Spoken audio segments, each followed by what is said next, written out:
Quem dera se todos os jovens tivessem essa oportunidade, né, de estar numa escola de qualidade, que tivesse também, né, todas essas atividades culturais, né, artísticas, esporte, cultura, né?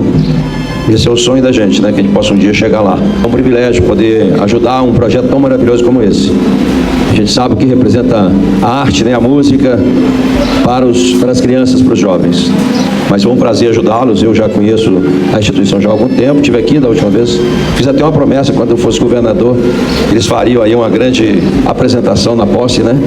Tivemos que adiar, mas tudo bem, uma hora a gente consegue, né? Mas parabenizar vocês aí pela presença. Realmente é importante os pais participarem, né? Para incentivar os jovens. Sem vocês fica mais difícil, né?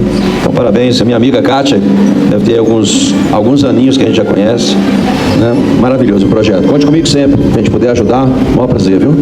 Parabéns, sucesso.